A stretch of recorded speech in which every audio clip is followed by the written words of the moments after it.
What is going on, YouTube? Welcome back to the park. We are outside tonight. I'm here with Women Carry Knives. Say hi. Hi.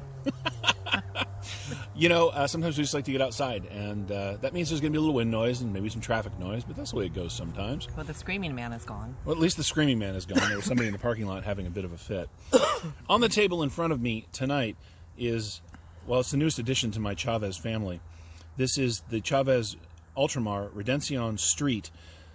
This one has been modified a little bit. This is the Tanto blade, and this is Raindrop Damascus that somebody has cut and inlaid into the handle, and it is just beautiful.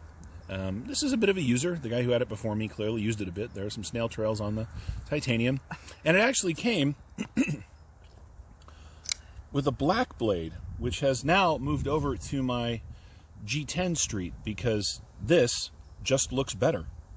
And I got to tell you, I have done a lot of blade swaps and a lot of sort of small mods like that. One of the things that these knives have in common, of course, is they're both built by Riot. And I have never worked with knives that had better tolerances. Ever. I've done blade swaps on everything from ZT to Kershaw, Benchmade, you name it. This was absolutely seamless. This blade was on this knife and vice versa. They swapped without an effort or an issue or a concern. It was absolutely fantastic. In order to do that, that means the build tolerances have to be really tight, and they were. Riot does a fantastic job.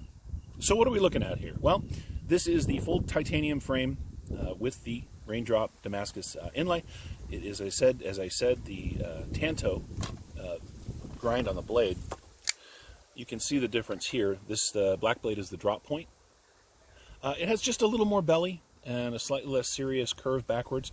They both have this fantastic compound grind, which makes the tip of the knife super strong, and yet right through here for push cuts, these things are absolute slicers. They are very narrow behind the edge because of this compound grind. They're just a lot of fun to use and a lot of fun to carry. It, of course, has the traditional Chaves skull clip. Now, I know a lot of people don't like those, but I do. And so I am fine with it. You know, it's funny, I have the 229, and I even have the 228, which is his American-made version of all this. These are a little smaller. The Redención Streets are a smaller knife, but in this case, it is a smaller knife that fits my hand spectacularly well. These are really comfortable, and so I don't mind that these are smaller. And to me, this is the perfect smaller knife.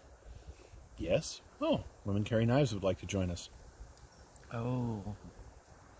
Yeah? I do like that. You're not on camera. Oh. Come this way a little bit. I can't. There we go. I have to lean way over this table. That's okay. Yeah, I'm sure you're liking that, aren't you, love?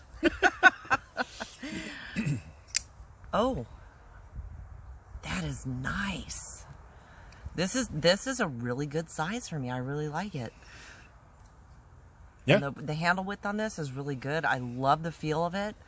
I love this. Yep. That just gives you great grip on that. Great grip. This is one of those knives that manages to be smaller without losing its functionality for people with larger hands and with smaller hands. I'll tell you one thing Chaves does is this handle design is just about magic. It really is. Some people, in the effort to make their knives smaller, they create spots down here where your pinkies get hung up. This is not that knife. This is a wonderful knife. I'm really happy that I have it. It is running on bearings. It is S35VN, as most of the Street Redencions are. As I said, the rest of it's titanium. I've had this thing apart, and the build quality, as I said, when I did the blade swap, is just super clean. These are great. Now, you won't find one with the Raindrop Damascus. That, as I said, was an aftermarket done by whoever owned the knife previously, and it is real steel Damascus. I know that because there's a little bit of rust underneath it. It's beautiful. I really like that on the handle. It is gorgeous. I'm going to clear coat it. Here's the thing. These are about $275 up to about $300 for these small ones. There aren't that many knives that we would hit that price point, and I would have no trouble saying, go get one. In this case, or in this case, go get one. Seriously. This is the grandfather, of course. This is the 228. This is the American-made version. It even says so right there on the blade. This is a collector's item now. You can see where the lineage goes and comes from. If you have the money, or if you're saving up for an expensive knife, that you're going to have for a long time. These will not do you wrong, okay? They are comfortable in hand. They're excellent work knives. The build quality is fantastic. You're going to have them forever, just forever. So I guess that's kind of the point here. There are some expensive knives that I cannot recommend because they are just expensive for a lot of varied reasons. I feel like these are expensive because they're built really well. Can you get these materials in a much less expensive knife? Of course you can. But I don't think you're going to find these tolerances. And the design on this knife makes it such a fantastic worker that I really think, in the end, it is completely worth the money. And that's not something I say a lot.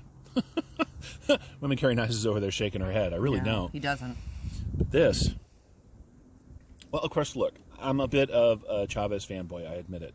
And again, this is my hand we're talking about. Your experience may vary, but I'm telling you, this is just such a good knife. Oh. All right, well, that's it. This is the newest addition to the Chaves family. This is my fourth. There are a few others that I would like to collect, and I think I might if I can find them. And certainly as he releases new knives, I will be chasing and hunting those as well. But that's me and my collection. What do you guys chase? What do you have in your collection that you have more than one of? What do you have in your collection that you are constantly seeking new versions of? I'd love to hear about it down in the comments. Thank you so much for watching. If you haven't subscribed, please do so. I'd love to have you here on a regular basis. Not all of my knives are $300 and $400, I promise. I have some great budget knives that I love to share. Of course, I do have some expensive knives too.